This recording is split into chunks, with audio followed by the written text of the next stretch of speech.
حضور اقدس صلی اللہ علیہ وسلم اسی کا حکم دے رہے. اللہ. حضرت عبداللہ بن مسعود رضی اللہ تعالیٰ عنہ ایک صحابی ہیں, نام سنا ہوگا آپ نے, عجیب و غریب صحابی ہیں, سارے صحابہ کرام میں سب سے زیادہ فقیہ صحابی. اور صحابہ کرام فرماتے ہیں کہ صحابہ کرام میں اپنے انداز و ادا میں یہ حضور اقدس صلی اللہ علیہ وسلم سب سے زیادہ مشابہ تھے. اٹھنا بیٹھنا چلنا پھرنا انداز ادا ہر چیز حضور اقدس صلی اللہ علیہ وسلم کی نقل کا. تو وہ صحابی ہیں. ایک مرتبہ بازار میں جا رہے, کوئی چیز خریدی بازار سے, تو خریدنے کی بات ہو گئی, سودا ہو گیا, تو پیسے امامے میں رکھے ہوئے تھے. اپنے سر پر جو امامہ تھا اس کے اندر کچھ پیسے رکھے ہوئے تھے. تو جب اسے دکاندار نے کہا پیسے دیجئے, تو انہوں نے امامہ اتار کر اس میں سے پیسے نکالنے چاہے, تو دیکھا تو پیسے ہیں نہیں. تو انہوں نے کہا کہ میں تو ابھی گھر سے رکھ کر چلا تھا اسی کام کے لیے کہ چیز خریدنی ہے, ایسا معلوم ہوتا ہے کہیں راستے میں کسی نے نکال لیے. تو اب لوگ جو آس پاس تھے شاگرد, انہوں نے کہا کہ بڑا بدبخت تھا وہ چور جس نے اتنے جلیل القدر صحابی کا پیسہ چرایا, اور سب سے بڑی بات یہ کہ تکلیف پہنچائی کہ عین وقت میں جب دینے کا وقت آیا تو پیسے نہیں ہیں, دوبارہ گھر جانا پڑے گا, جا کر پیسے لانے پڑیں گے. تو بد دعائیں دینے لگے لوگ. تو حضرت عبداللہ بن مسعود رضی اللہ عنہ نے فرمایا کہ دیکھو بھائی, یہ جو تم بد دعائیں دے رہے ہو اس چور کو, تو اس بد دعائیں دینے سے کیا حاصل ہے؟ تو تمہیں حق اس لیے کہ اسے نقصان پہنچایا, لیکن بتاؤ کیا حاصل؟ اگر اس کو عذاب ہو گیا تمہیں کیا فائدہ؟ تو میں تو ایک دعا کرتا ہوں ایسے موقع پر, دعا یہ کرتا ہوں کہ یا اللہ جس چور نے میرے یہ پیسے لیے, اگر وہ بیچارہ حاجت مند تھا اور حاجت مند ہونے کی وجہ سے اس نے یہ چرائے, تو اللہ میں اس کے لیے حلال کرتا ہوں, یہ پیسے میں نے اس کے لیے حلال کر, اور اللہ اس کو اس کی برکت رفر برکت مبارک کر دے, اس کے لیے میں نے حلال کر دی. مجھے کیا حاصل اس کے جہنم میں جانے سے؟ میں اس کے لیے حلال کرتا ہوں, اللہ اس کی برکت رفر. اور اگر وہ حاجت مند نہیں تھا اور محض گناہ کی خاطر اس نے گناہ کیا تھا, تو اللہ میں یہ دعا کرتا ہوں کہ یہ اس کا آخری گناہ ہو, یعنی اللہ اس کو توبہ کی توفیق دے دے کہ اس کے بعد پھر آئندہ اس قسم کا گناہ نہ کرے. تو میں تو یہ گناہ کرتا ہوں, میں تو یہ دعا کرتا ہوں کہ اللہ اگر وہ حاجت مند تھا تو اس کو برکت عطا فرما, میں نے حلال کر دیا, اور اگر وہ حاجت مند نہیں تھا گناہ کی خاطر کر رہا تھا تو یہ اس کا آخری گناہ ہو, اس کے بعد وہ گناہ نہ. یہ ہیں عبداللہ بن مسعود رضی اللہ عنہ. لمن ترک المراء وهو محق, حق تھا اس کے حق میں بد دعا کرنے کا بھی, لیکن چھوڑ دیا اللہ کی خاطر کہ اگر وہ جہنم میں جلے گا مجھے فائدہ کیا. لیکن اس کے اس عمل, ان کے اس عمل کی وجہ سے ان کو فائدہ یہ پہنچ گیا کہ نبی کریم سرور دو عالم صلی اللہ علیہ وسلم کی بشارت کے مصداق بنے. جی مصداق. یہ ہے صحابہ کرام رضی اللہ جنہوں نے صحبت اٹھائی ہے نبی کریم سرور دو عالم صلی اللہ علیہ وسلم. حضرت جنید بغدادی رحمۃ اللہ علیہ, کون مسلمان ہے جس سے نام نہیں سنا ہو؟ جنید بغدادی بڑے درجے کے اولیاء اللہ میں سے. ان کے حالات میں لکھا ہے کہ ایک مرتبہ جا رہے تھے بغداد کے پاس جو دریا ہے دجلہ, اس کے کنارے جا رہے تھے, کنارے کنارے ایسے سیر کے لیے تشریف لے جا رہے تھے. تو وہیں سے قریب سے ایک کشتی گزری, اس کشتی میں کچھ ایسے اوباش قسم کے آزاد آوارہ لڑکے وہ گاتے بجاتے کشتی میں اپنا پکنک مناتے, گاتے بجاتے گزر رہے تھے. اور جب یہ آزاد قسم کے آوارہ لوگ اس کشتی میں بیٹھے ہوئے, پاس میں سے ایک مولوی قسم کا آدمی جو صوفی قسم کا آدمی وہ پاس سے گزر رہا ہے, تو ایسے لوگوں کو عام طور سے ایسے موقع پہ یہ سوچ جاتی ہے کہ ان کو چھیڑا جائے, ان کے ساتھ مذاق کیا جائے, ان کے ساتھ دل لگی کی جائے. تو گزرتے گزرتے حضرت جنید بغدادی رحمۃ اللہ علیہ کے اوپر بھی دو چار کچھ فکرے کس دیے, جیسے آج کل ہوتا ہے نا, ملا قسم کا آدمی دیکھا تو اس کے وہ دو چار جملے چلتے کر دیے. تو اس قسم کا کہ وہ جملے فکرے دو چار چس کر دیے حضرت جنید بغدادی رحمۃ اللہ. تو ایک ساتھی تھا تو ان سے کہا کہ حضرت دیکھیے کتنے یہ شریر لوگ ہیں, نہ صرف یہ کہ خود گناہ کر رہے ہیں بلکہ ایک اللہ والے کے شان میں ایسی گستاخی کرتے ہیں, ان کو استہزاء کرتے ہیں اس کا. تو آپ اس کے ان کے حق میں بد دعا کیجیے کہ ایسے لوگ تو ہلاک ہو جائیں, برباد ہو جائیں. تو حضرت جنید بغدادی نے ہاتھ اٹھایا دعا کے لیے, اور میں یا اللہ یا ارحم الراحمین, آپ نے ان نوجوان لڑکوں کو یہاں دنیا کے اندر خوشیاں عطا فرمائی کہ یہ ہنستے بولتے جا رہے ہیں, اے اللہ ان کو آخرت میں بھی خوشیاں عطا فرمائے, اے اللہ آخرت میں بھی ان کو اسی طریقے سے ہنستا بولتا ان کو دے دیجئے, اور جس طرح دنیا میں یہ خوش ہے آخرت میں بھی ان کو خوشی حاصل ہو. اور ظاہر ہے کہ آخرت میں خوشی اس وقت حاصل ہوگی جب معصیتوں سے بچے, تو مطلب یہ دعا ہے کہ معصیتوں سے بچا. یہ ہے جنید بغدادی. ایسے نہیں بن جاتے جنید بغدادی, محض وظیفے پڑھنے سے نہیں بنتے, محض تسبیح کرنے سے نہیں ہوتے. یہ ہے حسن الخلق, اللہ کے مخلوق پر شفقت, اللہ کے مخلوق کی خیر خواہی, اللہ کی مخلوق کے ساتھ ہمدردی اور حسن کہ دوسرا برائی کر رہا ہے تو برائی کا جواب برائی سے نہیں دے رہے، برائی کا جواب میں یہ وعدے شاد غصے کا معاملہ نہیں۔ دیکھو حضرت یوسف علیہ السلام کا واقعہ قرآن شریف میں ہے کہ نہیں، اور سب مسلمان جانتے ہیں۔ بھائی تھے 11 بھائی، کیا کچھ نہیں کیا بھائیوں نے، اندھے کنویں میں ڈال دیا، ایسی حالت میں ڈال دیا کہ کوئی یار و مددگار نہیں، وہاں ڈال دیا، بیچے گئے، غلامی کی زندگی گزاری، جیل میں رہے، قید و بند کی صحبتیں برداشت کی، سب کچھ بھائیوں کا کیا دھرا۔ جب موقع ملا اللہ تعالیٰ نے امانت عطا فرمائی، مصر کے امیر بنے اور بھائی مجرم بن کر سامنے آئے، تو اس وقت کیا فرمایا یوسف علیہ السلام نے؟ اگر چاہتے تو پورا بدلہ لے سکتے تھے، لیکن فرمایا لا تثریب علیکم اليوم، آج میں تمہارے اوپر کوئی ملامت نہیں کروں گا، تم نے میرے ساتھ جو کچھ کیا میں نے معاف کیا، تمہارے اوپر کوئی ملامت نہیں، یہ شیطان نے تم کو بہکا دیا، مجھے بدلہ نہیں لینا۔ یوسف علیہ السلام اور وہی معاملہ کیا نبی کریم سرور دو عالم محمد مصطفیٰ صلی اللہ علیہ وسلم رحمۃ اللہ عالمین نے۔ مکے کے لوگوں نے کیا کچھ ستم نہیں ڈھائے، تکلیفیں پہنچائیں، صعوبتیں پہنچائیں، اذیتیں پہنچائیں، موت کے منصوبے بنائے، قتل کے منصوبے بنائے، مکے سے نکالا، سب کچھ کیا۔ جب فتح مکہ کے موقع پر اللہ تعالیٰ نے ان کے اوپر قابو عطا فرمایا، حضور صلی اللہ علیہ وسلم فاتح کی حیثیت میں داخل ہوئے، سب زیر ہو گئے، سب قابو میں ہیں، اور جتنا چاہے انتقام لے سکتے ہیں، گردنیں اڑا سکتے ہیں، خون کی ندیاں بہا سکتے ہیں، لیکن آپ نے فرمایا کہ میں تمہارے ساتھ بتاؤ کیا معاملہ کروں گا۔ انہوں نے کہا کہ آپ کریم ہیں اور ابن کریم، تو فرمایا کہ میں وہی بات کہوں گا جو یوسف علیہ السلام نے اپنے بھائیوں سے کہی تھی کہ لا تثریب علیکم، آج تمہارے اوپر کوئی ملامت نہیں، تم کو معاف کر جاؤ، اذهبوا فانتم الطلقاء، تم کو آزاد کر، کوئی بدلہ نہیں ہے۔ یہ ہے پیغمبروں کا شعار، یہ ہے انبیاء علیہ السلام کا شعار، یہ ہے انبیاء کے وارثوں کا شعار کہ اپنی ذات کے لیے کوئی بدلہ نہیں لیتے، انتقام نہیں لیتے، معاف کر دیتے ہیں، درگزر کر دیتے ہیں، اسی کا نام حلم ہے۔ اور اس کے نتیجے میں اللہ تبارک و تعالیٰ ان کو یہ مقام بخشتے ہیں کہ میں ذمہ دار ہوں جنت کے کنارے گھر دلوانے کا، اس شخص جو جھگڑا چھوڑ دے حق پر ہونے۔ تو بھائی یہ سب دین ہے۔ آج ہم لوگ یہ جو اعلیٰ درجے کے مکارم اخلاق ہیں جن کے لیے حضور اکرم صلی اللہ علیہ وسلم تشریف لے گئے تھے، یہ بھولتے جا رہے ہیں۔ پیسے پر لڑنا، پیسے پر مرنا، ذرا سی بات کے اوپر جھگڑنا، یہ ہم نے اپنی زندگی کا شعار بنا لیا۔ اس کے نتیجے میں دیکھ لو کہ کیا کچھ فساد معاشرے کے اندر پھیلا ہوا ہے۔ نبی کریم صلی اللہ علیہ وسلم کی تعلیم یہ تھی کہ بھائی حتی الامکان جھگڑ، ہاں بھائی نہیں، اگر چھوڑو گے تو خود پریشان ہو جاؤ گے، اپنا حق چھوڑو گے تو خود پریشان ہو جاؤ گے، اور بڑا مشکل ہے پھر زندگی کے اندر جو ناگزیر ضرورتیں ہیں وہ پوری نہیں ہو سکیں گی، اس وقت میں لے لو، چلو اپنا حق لے لو، لیکن حتی الامکان شعار اس کو بناؤ کہ معاف۔ اب دیکھو چور سے زیادہ اور کیا ہوگا، عبداللہ بن مسعود نے معاف کر، اور یہ صحابہ کرام کی زمانے کی یادیں پھر تازہ کی۔ آخر دور میں اللہ تعالیٰ درجات بلند فرمائے، ہمارے ان بزرگوں نے جو علماء دیوبند سے وابستہ حضرات ہیں، حضرت میاں جی نور محمد صاحب رحمۃ اللہ علیہ کا پہلے بھی شاید میں نے آپ کو قصہ سنایا تھا۔ حضرت میاں جی نور محمد صاحب جنجانوی، وہاں کے رہنے والے تھے، اور حاجی امداد اللہ صاحب حاجی مکی کے شیخ، تو ان باقاعدہ عالمیہ چوری تو ہو ہی گئی، تو میں اس چور کے لیے اس کو حلال کر دوں، وہ چور کے لیے مجھے کیا ضرورت ہے، اگر وہ عذاب میں جلے، جہنم میں جلے تو مجھے کیا فائدہ۔ تو ایک مرتبہ ایسا ہوا، ہر وقت اللہ تعالیٰ کے ذکر فکر میں مشغول رہتے تھے، تو پیسے لے کے ایک تھیلی میں ڈالے ہوئے، ضرورت پیش آ گئی کچھ چیز خریدنے کی تو تھیلی پوری اٹھا کے چل رہے تھے، تو جا کے جب دکاندار کے پاس پہنچے سودا ہوا تو اتنا کون کرے کہ اس میں سے پیسے نکالے اور پھر واپس کرے، اس کے سامنے رکھ دی تھیلی، بھائی جتنا تمہارا دل چاہے تمہارے پیسے بنتے ہو نکال لو اس میں۔ اس نے نکال لیے جتنا چاہا، تو ایک چور نے دیکھ لیا کہ اچھا یہ بڑے میاں یہ تھیلی لیے پھر رہے ہیں اشرفیوں کی، تو وہ وہاں سے جب واپس آنے لگے تو لگ گیا پیچھے، اور یہاں تک کہ جب گھر کے گلی والیوں میں کہیں پہنچے، کوئی تنہائی کا عالم دیکھا تو اسے پیچھے سے وہ ہاتھ میں سے تھیلی جو ہے وہ گھسیٹ کے نکال لی۔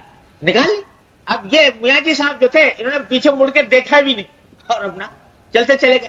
اس کو بھی ایسا کوئی نہیں ملا ہوگا کہ اتنی آسانی سے وہ تھیلی حوالے کر دے، بہت خوش ہوا کہ بڑی سستی ہاتھ آ گئی۔ اب میاں جی صاحب اپنا چھوڑ چھاڑ کے جا کے اپنے گھر میں پہنچ گئے۔ اب اللہ والوں کا معاملہ، اللہ کے ولی تھے، ان کو اس طرح وہ ان کے مال کو اس طرح اس نے چورائی کیا تو اللہ تعالیٰ نے اس کے اوپر عذاب یہ بھیجا کہ جن گلیوں میں وہ تھا وہاں سے نکلنا چاہتا ہے نکل نہیں پاتا. ایک گلی میں سے نکلتا دوسری میں گھس جاتا ہے, دوسری سے نکلتا ہے تیسری میں گھس جاتا ہے, وہی چکر کھاتا پھر رہا ہے, راستہ ہی نہیں ملتا, بھول بھلائیاں پھر رہا ہے. ہزار کوشش کر لی کہ اس گلی میں سے نکلا تھا, ہزار یاد کرنے کی کوشش کرتا ہے, کوئی راستہ ہی نکلتا, اسی گلیوں میں چکر کھاتے کھاتے گھنٹے گزر گئے. آخر کو خیال آیا کہ یہ میں نے جس کی چوری کی ہے کچھ اس کی طرف سے اللہ تعالیٰ کی طرف سے عذاب ہے. یہ سوچا کہ یہ میں نے بڑا غلط کام کیا, چلو چوری کرنی تھی کہیں اور کرتا, اس اللہ والے کے پاس جا کے چوری کی تو یہ مصیبت میں پھنس گیا. تو اب جا کے وہ جب تک واپس نہیں کروں گا تو یہ نکل نہیں پاؤں گا. گیا جا کے دستک دی میاں جی صاحب کو دروازے پہ. میاں جی باہر نکل کے آئے, بھائی کیا بات ہے؟ کہ جی یہ تھیلی آپ کی وہ غلطی سے مجھ سے ہو گئی تھی تو یہ آپ کے بابا. کیسی تھیلی؟ کہ جی آپ یہ لا رہے تھے اس کے اشرفیوں کی, میں نے پیچھے سے کھینچ لی تھی تو یہ آپ رکھ لیجیے. دیکھو یہ میری نہیں ہے تھیلی, کہ جی آپ کے ہاتھ میں سے میں نے نکالی.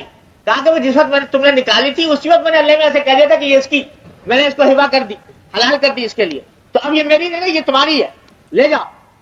اس نے کہا جی میں نہیں لے جاتا, میں تو اس وجہ سے عذاب میں پھنس گیا. کہا کہ نہیں جی میں لے نہیں سکتا اس واسطے کہ میں نے اس کا ہبا کر دیا, تمہارے قبضے میں آ گئی, تمہاری ملک ہو گئی, اب میں اس کو کیسے لوں؟ میں نہیں لے سکتا, میری ملکیت ہی نہیں رہی. اب وہ کہتا ہے کہ لے لو, یہ کہتا ہے میں نہیں لیتا. وہ جھگڑا ہو رہا. تو آس پاس کے سارے پڑوسی کچھ اکٹھے ہو گئے, عجیب قسم کا جھگڑا تھا. کوئی جھگڑا اس پر ہوتا ہے, کوئی کہتا دے دو, وہ کہتا نہیں دیتا, یہ کہتا لے لو, کہتا نہیں لیتا. یہ جھگڑا ہو رہا. تو آخر کار اس نے کہا جی اگر دے ہی رہے ہیں آپ مجھے تو خدا کے لیے پھر یہ دعا کر دیجیے کہ یہ میں عذاب میں مبتلا ہو گیا ہوں, راستہ مجھے نہیں ملتا, کچھ یہ راستہ مل جائے مجھے. انہوں نے کہا چل میں یہ دعا کر دیتا ہوں. دعا کی کہ اللہ اس کا راستہ کھول دیجیے. تب جا کر وہ اشرفی لے کے باہر نکلا. تو بھائی یہ اللہ والے, ان کی نظر میں دنیا کی کوئی وقت کوئی حقیقت نہیں ہوتی. لے گیا, لیکن اس کے بدلے میں جو اللہ تبارک و تعالی نے, اللہ کے رسول نے وعدہ فرمایا آخرت کے اندر, اس پر ایمان, اس پر ایقان اتنا کہ اس کے آگے یہ کوئی چیزیں حقیقت نہیں رکھتی, اپنا حق چھوڑ دیا. تو بھائی یہ سب واقعات جو میں سنا رہا ہوں بزرگوں کے, یہ یاد رکھ لیجئے. بزرگوں کے جو بڑے بڑے واقعات سنائے جاتے ہیں یہ اس لیے سنائے جاتے ہیں کہ تھوڑی سی ہم لوگوں کو شرم آ جائے. یعنی اس مقام تک تو ہم نہیں پہنچ سکتے, یہ مایوسی بھی دل میں نہ آنی چاہیے کہ بھئی وہ تو بڑے لوگ تھے, کہاں ان کی بات, ان کا نقل اتارے.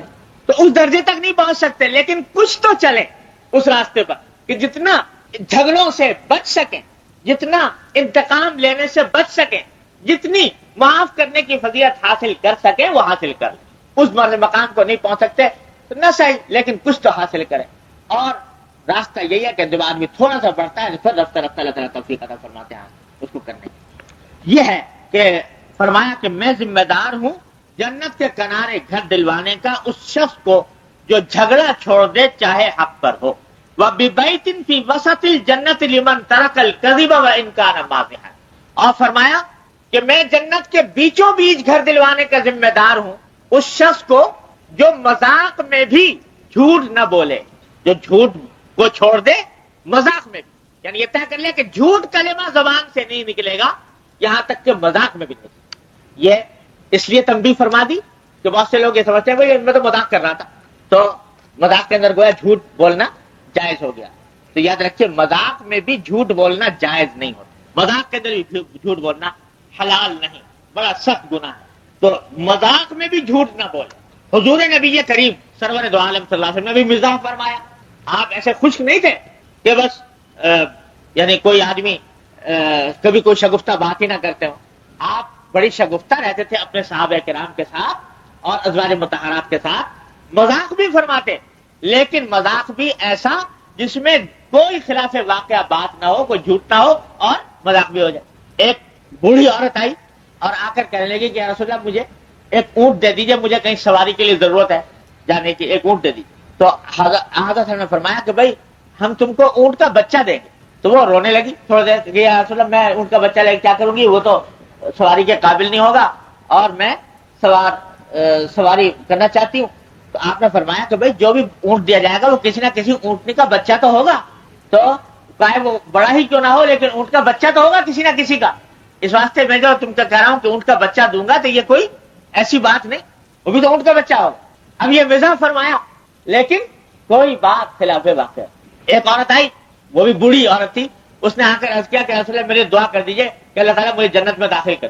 آپ نے فرمایا دیکھو کوئی بوڑھی جنت میں نہیں جائے گی، کوئی بڑھیا جنت میں نہیں جائے گی. وہ رونے لگی کہ اللہ میں یہ بڑھیا خرابی ہو گئی تو کوئی بڑھیا جنت میں نہیں جائے گی. تو آپ نے فرمایا کہ بھائی کوئی بھی بڑھیا جنت میں نہیں جائے گی، یعنی بڑھاپے کی حالت میں نہیں جائے گی، جوان ہو کے جائے گی جو بھی جائے گی. تو مذاق بھی ہو رہا ہے اور واقعے کے خلاف بات بھی نہیں ہو رہی، کوئی ایسی بات نہیں ہو رہی جس میں جھوٹ ہو.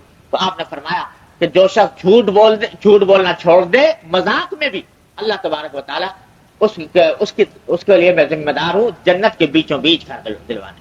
اللہ تعالیٰ ہماری زبان میں سچائی عطا فرمائے کہ کسی بھی حالت میں جھوٹ زبان سے نہیں. اور تیسرا فرمایا کہ اس شخص کو جنت کے اعلیٰ درجے میں گھر دلوانے کا ذمہ دار ہوں جس کے اخلاق اچھے. یہ سب تفصیل، جس کے اخلاق اچھے ہوں، تمام اخلاق اچھے ہو جائیں تو اعلیٰ درجے میں اس کو جنت دلوانے کا ذمہ دار نبی کریم صلی اللہ علیہ وسلم. اللہ تبارک و تعالیٰ اپنے رحمت سے یہ ساری باتیں ہم کو ان سب باتوں پر عمل کرنے کی توفیق عطا فرمائے. اگلی حدیث ہے حضرت جابر رضی اللہ تعالیٰ عنہ سے کہ فرمایا رسول اللہ صلی اللہ علیہ وسلم نے ان من احبکم الی واقربکم منی مجلسا یوم القیامت احاسنکم اخلاقا. قیامت کے دن مجھ سے سب سے زیادہ قریب بیٹھنے والے اور مجھے سب سے زیادہ پسند اور محبوب وہ لوگ ہوں گے جن کے اخلاق اچھے ہوں. احاسنکم اخلاقا، جو اچھے اخلاق والے ہوں گے قیامت کے دن مجھ سے زیادہ قریب ہوں گے اور مجھے زیادہ محبوب ہوں. وَإِنَّ أَبْغَضَكُمْ إِلَيَّ، اور تم میں سب سے زیادہ مبغوض اور قیامت کے دن مجھ سے دور وہ لوگ ہوں گے کہ السرسارون والمتشدقون والمتفیہقون. وہ کون؟ سرسار، بہت بولنے والے، یعنی اتنا بولنے والے کہ ہر وقت زبان چل رہی ہے کراچی کی طرح، رکنے کا نام نہیں لیتے، مسلسل بولے چلے جا رہے ہیں. اور یہ کثرت کلام یعنی بہت بولنا یہ بالآخر منتج ہوتا ہے کسی نہ کسی گناہ کے اوپر. جو آج جس آدمی کی زبان قابو میں نہیں ہے، ہر وقت چل رہی ہے، وہ کبھی نہ کبھی گناہ میں مبتلا ہوگا، یا جھوٹ میں یا غیبت میں یا دل آزاری میں یا ایسے کلام میں جو اللہ تعالیٰ کو پسند نہیں ہے. تو اس لیے جو بہت بولنے والے ہیں ان کی آپ نے مذمت فرمائی کہ مجھے وہ پسند نہیں. اعتدال کے ساتھ ضرورت کے مطابق یہ زبان اللہ تعالیٰ نے عطا فرمائی ہے، یہ سرکاری مشین ہے، ساری عمر اللہ تعالیٰ نے عطا فرما رکھی ہے. اتنی بڑی نعمت ہے کہ ایک مرتبہ اس زبان سے سبحان اللہ کہہ دو، الحمدللہ کہہ دو، میزان عمل کا آدھا پلہ بھر جاتا ہے. ایک مرتبہ سبحان اللہ کہنے سے اتنی بڑی نعمت اللہ نے دی ہے، اس کو بلا وجہ فضول ضائع کر رہے ہیں، مسلسل بولے چلے جا رہے ہیں، تو اس کے نتیجے میں پھر انسان گناہوں میں مبتلا ہوتا ہے. تو فرمایا کہ ایسے لوگ جو بہت کثرت سے بولنے والے ہوں ان کو وہ قیامت کے دن مجھ سے دور ہوں. اور دوسرے فرمایا المتشدقون، وہ لوگ جو منہ بھر بھر کر بولتے ہو، یعنی بن بن کر تکلف کے ساتھ. جیسے بعض لوگوں کی عادت ہوتی ہے، ایک تو بولنے کا انداز ہوتا ہے بے تکلف، آدمی جیسے زبان پر آیا ویسے بول دے. بعض لوگ بن بن کر بولتے اور اس بن بن کر بولنے میں ذرا اپنی بڑائی جتانا مقصود ہوتا ہے اور تکبر ظاہر کرنا مقصود ہوتا ہے. ان کو کہتے ہیں المتشدقون، منہ بھر بھر کر بولنے والے، وہ مجھے پسند نہیں ہے اور قیامت کے دن مجھ سے دور ہو. المتفیہقون اس کے معنی بھی وہی ہے کہ تکبر کے عالم میں بڑا بولنے والے، شیخیاں بگارنے والے، یہ مجھے پسند نہیں، قیامت کے دن مجھ سے دور ہو. اللہ تعالیٰ ان سب باتوں سے ہماری حفاظت فرمائے. یہ مستقل موضوع انشاءاللہ آئندہ کبھی تفصیل اس کی آئے گی. اگلی حدیث ہے کہ عن عائشہ رضی اللہ تعالی عنہا قال رسول اللہ صلی اللہ علیہ وسلم ان اللہ رفیق یحب الرفق فی الامر کلی. حضرت عائشہ رضی اللہ عنہ فرماتی ہیں کہ رسول اللہ صلی اللہ علیہ وسلم نے فرمایا کہ اللہ تعالیٰ خود نرمی کا معاملہ فرمانے والے ہیں اور ہر کام میں نرمی کو پسند فرماتے ہیں. اس کا ایک خاص پس منظر ہے اس حدیث کا. روایات میں آتا ہے کہ حضور اقدس صلی اللہ علیہ وسلم کے زمانے مبارک میں یہ مدینہ منورہ میں یہ یہودی بھی آباد تھے بہت، اور یہ انتہا درجے کے شریر قوم تھی، ان کی ہر بات میں شرارت ہوتی تھی. تو یہ طرح طرح سے مسلمانوں کو ذکر دینے کی فکر میں رہتے تھے. تو حضرت صلی اللہ علیہ وسلم نے یہ تلقین فرمائی کہ جب کوئی ملا کرو لوگوں سے تو السلام علیکم ورحمۃ اللہ کہا کرو، جیسے مسلمانوں کا شعار ہے. تو یہ یہودی جو تھے یہ انہوں نے ایک ترکیب یہ نکالی کہ السلام علیکم کہنے کے بجائے وہ جب مسلمانوں سے ملتے تو کہتے السلام علیکم، لام کھا جاتے بیچ میں، السلام علیکم. اور سام کے معنی ہوتے ہیں عربی زبان میں ہلاکت، بربادی، موت. تو السلام علیکم کے معنی ہو گئے کہ تمہارے پر بربادی ہو، تمہارے پر ہلاکت ہو. حالانکہ السلام علیکم تو اس لیے تھا کہ سلامتی کی دعا ہے یہ کہ اللہ تعالیٰ تمہارے اوپر سلامتی نازل کرے. وہ السلام علیکم کہنے کے بجائے السلام علیکم کہہ دیتے. تو یہ اس طرح کہہ دیتے کہ لوگوں کو پتہ بھی نہ چلے کہ یہ لام بیچ میں سے کھا گئے ہیں, اور ان کا اپنا مقصد جو تھا وہ ایک بد دعا دینا ہوتا تھا کہ اللہ تمہیں برباد کرے. یہ آج کل ہمارے یہاں بھی غفلت سے بعض لوگ صحیح طریقے سے سلام نہیں کہتے, پورا لام السلام علیکم واضح نہیں کرتے, زبان سے یہی سنا دیتا السلام علیکم. تو یہ سمجھ لیجیے کہ یہودیوں کا طریقہ تھا, یہ مسلمانوں کو تکلیف پہنچانے کے لیے تھا. لہذا جب سلام کیا جائے تو صاف لفظوں میں کرنا چاہیے. حدیث میں رسول اللہ صلی اللہ علیہ وسلم نے فرمایا افشاء السلام, یہ سنت ہے, تو صاف صاف کہنا چاہیے السلام علیکم ورحمۃ اللہ. خیر, تو یہودی یہ کہتے ہیں. کچھ دنوں تو یہ چل گیا ان کا داؤ, یعنی مسلمانوں کو محسوس نہیں ہوا کہ یہ السلام علیکم کہتے ہیں, لیکن بعد میں پھر اندازہ ہو گیا کہ ان لوگوں نے باقاعدہ یہ اسکیم بنا کر اور لام کو بیچ میں سے نکال کے السلام علیکم کہنا شروع کر دیا. تو ایک مرتبہ ایک یہودی آیا اور اس نے آ کر حضور صلی اللہ علیہ وسلم کے سامنے اور صحابہ کرام کے سامنے السلام علیکم کہا. حضرت عائشہ قریب تھی, اس وقت تک پردے کے احکام نہیں آئے تھے, تو حضرت عائشہ رضی اللہ تعالیٰ نے سنا کہ اس نے السلام علیکم کہا, تو چونکہ وہ شرارت سے کہا تھا تو حضرت عائشہ نے اس کے جواب میں کہا کہ علیکم السلام والزام واللعنہ, کہ تمہارے اوپر ہلاکت تمہارے اوپر ہو, بربادی تمہارے اوپر ہو, لعنت تمہارے اوپر ہو. اس نے ایک لفظ کہا تھا السلام علیکم, انہوں نے اس کا جواب ترکی بترکی دے دیا, علیکم السلام والزام واللعنہ, 3 لفظ استعمال. تو جب وہ چلے گئے حضرت عائشہ سے سنا تو حضور نے کہا بھئی یہ کیا تم نے یہ کہا علیکم السلام والزام واللعنہ. تو حضرت عائشہ نے کہا کہ اصل آپ نے سنا نہیں یہ کہ خبیث کیسی باتیں کرتے ہیں کہ انہوں نے السلام علیکم کے بجائے السلام علیکم آ کر کہا اور بدنیتی سے کہا, تو اس واسطے میں نے ان کا جواب ترکی بترکی دیا. تو آپ نے فرمایا کہ بھائی یہ سب اتنا لمبا چوڑا تمہیں جواب دینے کی کیا ضرورت تھی, اتنا سختی کا سخت جواب دینے کی کیا ضرورت تھی, تم نے مجھے نہیں دیکھا میں نے کیا جواب دیا. تو انہوں نے پوچھا آپ نے کیا جواب دیا؟ آپ نے فرمایا کہ میں نے کہا علیکم بس. انہوں نے کہا تھا السلام علیکم تمہارے اوپر ہلاکت ہو, میں نے کہا علیکم تمہارے اوپر. تو علیکم صرف میں نے کہا کہ تمہارے اوپر, مطلب یہ کہ جو کچھ بھی تم ہمارے لیے مانگ رہے ہو وہ تمہارے اوپر ہو. تو میں نے اپنے زبان سے کوئی ایسا ثقیل کلمہ نہیں بولا, انہیں کی بات کو ان کے اوپر لوٹا دیا, علیکم کہہ دیا. اور پھر فرمایا حضرت عائشہ صدیقہ رضی اللہ تعالیٰ سے کہ دیکھو اللہ تبارک و تعالیٰ کہ سنت یہ ہے کہ جس کام میں بھی نرمی ہو اللہ تعالیٰ اس میں زینت عطا فرماتے ہیں, اور جس کام میں سختی ہو اس سے زینت نکال لیتے. تو مسلمان کا کام یہ سختی وقتی نہیں ہے. تو ذرا یہ تھا کہ اس کا جواب علیکم دے دو تاکہ ان کی بات ان کو پلٹ جائے. باقی اس سے زیادہ اپنے زبان سے یہ گالی کے الفاظ نکالنا اچھا نہیں. اب آپ اندازہ لگائیے کہ یہودی ہیں مقابلے پر غیر مسلم, اور وہ بھی جو بدنیتی سے لعنت کے الفاظ استعمال کر رہا ہے, بد دعا دے رہا ہے, کوس رہا ہے, لیکن اس کے لیے بھی سرکار دو عالم صلی اللہ علیہ وسلم نے یہ سخت الفاظ بد دعا کے یہ پسند نہیں فرمائے کہ اس کو یہ پسند کیا جائے. آپ نے اس موقع پر بھی تلقین فرمائے کہ نرمی, تو فرمایا کہ ما کان الرفق فی شیء الا زانہ وما نزع من شیء الا شانہ, جس چیز میں بھی نرمی ہوگی اس کی زینت میں اضافہ ہو جائے گا, اور جس چیز سے نرمی چھین لی جائے گی اس میں عیب پیدا ہو جائے گا. تو اس لیے آپ نے فرمایا کہ یہ الفاظ ٹھیک نہیں ہیں ان سے وابستہ. یہ ہے اس حدیث کا پس منظر. تو آپ نے فرمایا کہ اللہ تعالیٰ نرم ہے اور ہر کام میں نرمی کو پسند فرما. تو یہ گالی کا جواب گالی سے دینا یہ کوئی اچھی بات نہیں ہے. لعنت کا جواب لعنت سے دینا, کوسنے کا جواب کوسنے سے دینا یہ ٹھیک نہیں, چاہے حق ہو. یعنی اس میں بھی علماء کرام کا کلام ہوا ہے کہ اگر کوئی شخص گالی دے رہا ہے تو کیا گالی کا جواب گالی سے دینا جائز بھی ہے کہ نہیں. افضل تو ظاہر ہے یہ ہے کہ نہ دیا جائے, لیکن اگر کوئی دے گالی کا جواب گالی سے تو جائز ہے کہ نہیں. علماء کی ایک بڑی جماعت یہ کہتی ہے کہ گالی کا جواب گالی سے نہیں دے سکتے, مار کا جواب مار سے دے سکتے ہیں, اتنی مار دو, لیکن گالی کا جواب گالی سے دینا جائز نہیں. علماء کی ایک جماعت یہ کہتی ہے. لیکن دوسرے حضرات کا کہنا یہ ہے کہ نہیں جائز تو ہے, مگر بشرطے کہ ایسا کلام ہو کہ جس میں خلاف واقعہ کوئی بات نہ ہو, جھوٹ نہ ہو, ایسا جواب دے سکتے. لیکن سرکار دو عالم نے اپنی سنت یہ بتا دی کہ بھائی یہ الفاظ استعمال نہ, سختی کے الفاظ.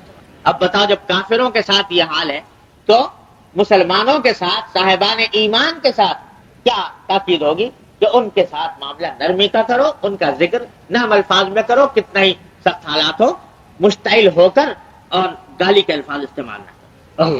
آخری ایک باب کی حدیث ہے. حضرت ابو ہریرہ رضی اللہ عنہ روایت فرماتے ہیں قال بال اعرابی فی المسجد فقام الناس إليه ليقعوا فيه فقال النبي صلى الله عليه وسلم دعوه وأريقوا على بوله سجلا مما أو قال ذنوبا مما فإنما بعثتم ميسرين ولم تبعثوا معسرين. یہ ایک عجیب واقعہ ہے. ایک مرتبہ حضرت صلی اللہ علیہ وسلم مسجد نبوی میں تشریف فرما تھے تو ایک دیہاتی اعرابی آ گیا. یہ دیہاتی لوگ تمدن وغیرہ سے تو آشنا ہوتے نہیں, سیدھے سادے لوگ ہوتے ہیں. تو یہ آ گیا اور آ کر اس نے نماز پڑھی مسجد میں, اور مسجد میں نماز پڑھی جلدی جلدی, اور اس کے اندر نماز کے بعد جو دعا مانگی تو دعا بھی عجیب مانگی. دعا یہ مانگی کہ اللہم ارحمنی و محمدا ولا ترحم معنا ابدا احدا, کہ اللہ مجھ پر رحمت نازل کیجیے اور محمد صلی اللہ علیہ وسلم پر نازل کیجیے اور کسی پر نہ کیجیے, ہم دونوں پر کیجیے بس, اور کسی پر نہ کیجیے. یہ دعا مانگی. حضرت صلی اللہ علیہ وسلم نے فرمایا کہ دعا سنی تو فرمایا لقد تحجرت واسعا, بھائی اللہ کے بندے تم نے اتنی وسیع چیز, جو اللہ کی رحمت اتنی وسیع ہے, اس کو اتنا تنگ کر دیا کہ دو ہی آدمی پر نازل ہو اور کسی پہ نہ ہو. تو تم بھی فرمائی کہ یہ دعا صحیح نہیں. ابھی کچھ دیر گزری تھی کہ وہاں سے اٹھا اور مسجد کے صحن میں جا کر پیشاب کر دیا. مسجد کے صحن میں, وہاں اندازہ لگائیے کہ مسجد نبوی ہے, حضور اقدس صلی اللہ علیہ وسلم اور صحابہ کرام تشریف فرما ہے, اور جناب وہاں مسجد کے اندر جا کر پیشاب شروع کر دیا. تو صحابہ کرام کو ایک دم سے غصہ آیا کہ یہ کیا حرکت کی ہے, تو جا کے اس کو برا بلا کرنا کہ بھائی لگتے صحابہ کرام اس کو برا بلا کہتے ہوئے. تو آپ نے ان کو روکا صحابہ کرام, اور فرمایا کہ دیکھو بھائی اب تو اس نے شروع کر دیا پیشاب کرنا, جو ہونا تھا سو ہو گیا. اب اگر تم اس کو زیادہ کرو گے تو کہیں پیشاب بند ہو جائے, رک جائے, تکلیف ہو جائے. اب تو ہو گیا جو کچھ ہونا تھا, اب اس کو روکو نہیں, اور جب وہ فارغ ہو جائے تو یہ اس کو دھو کے صاف کر دو اس زمین کو, تاکہ مسجد گندی نہ رہے. اور پھر فرمایا کہ انما بعثتم میسرین ولم تبعثوا معسرین, تم کو اللہ نے آسانی کرنے والا بنا کر بھیجا ہے, تنگی کرنے والا بنا کر نہیں بھیجا. بس ایک بیچارہ ناواقف آدمی ہے, دیہاتی ہے, انگھڑ ہے, اس کو طریقے معلوم نہیں ہے, سمجھا دو, سمجھا کر اس سے کہہ دو کہ بھائی مسجد اس کام کے لیے نہیں ہوتی ہے, بری بات ہے, آئندہ نہیں کرنا. لیکن اس کو ڈانٹ ڈپٹ یا اس کو مار پیٹ اس کام کے موقع پر یہ درست نہیں, تاکہ اس کے دل میں کوئی دین کا صحیح تصور قائم ہو اور وہ اس کو صحیح ادب سکھا دے. اتنا بڑا سبق دے دیا کہ اگر کوئی آدمی ناواقفیت سے غلطی کر رہا ہے تو اس کو ڈانٹ ڈپٹ کر اور اس کو سختی کے ساتھ مت سمجھاؤ, نرمی سے سمجھاؤ. یہ آج کل ہمارا ایک عذاب یہ آ گیا کہ اول تو دین کی بات دوسرے کو کہنے کا رواج ہی ختم ہو گیا. اگر کسی کو غلط کام کرتا ہوا دیکھتے ہیں لوگ ٹوکتے ہی نہیں, حالانکہ یہ امر بالمعروف اور نہی عن المنکر فرض ہے. اور اگر کہیں ٹوکنے کی نوبت آ جائے تو سختی کرتے ہیں, غصہ کرتے ہیں, ڈانٹ ڈپٹ کرتے ہیں. حضور اقدس صلی اللہ علیہ وسلم نے سنت سے بتا دیا کہ یہ طریقہ صحیح نہیں. سناؤ تو نرمی سے, محبت سے, پیار سے, شفقت سے, محبت سے سمجھا. اب اتنا بڑا آپ دیکھیے کتنا بڑا کام ہے مسجد کے اندر, آج کوئی کر کے دیکھے سب لوگ اس کی تکا بوٹی کر دیں. لیکن حضور اقدس صلی اللہ علیہ وسلم نے فرمایا کہ ناواقفیت سے کر رہا, ہاں عناد سے کرے, جان بوجھ کر کرے تو بہت بڑی, تو وہ بڑی خطرناک بات ہے. لیکن ایک ناواقفیت سے دیہاتی آدمی ہے, اس کو طریقہ نہیں آتا ہے, اس واسطے یہ کر رہا ہے, اس کو نرمی سے سمجھا. تو یہ نرمی, یہ حلم, یہ بردباری, یہ دین کا ایک اہم حصہ ہے. اللہ تبارک و تعالیٰ اپنے رحمت سے ان سب باتوں پر ہم سب کو عمل کرنے کی توفیق عطا فرمائے. وآخر دعوانا الحمدللہ رب العالمین. دعا اللهم صل على سيدنا الله اللهم صل على ربنا ظلمنا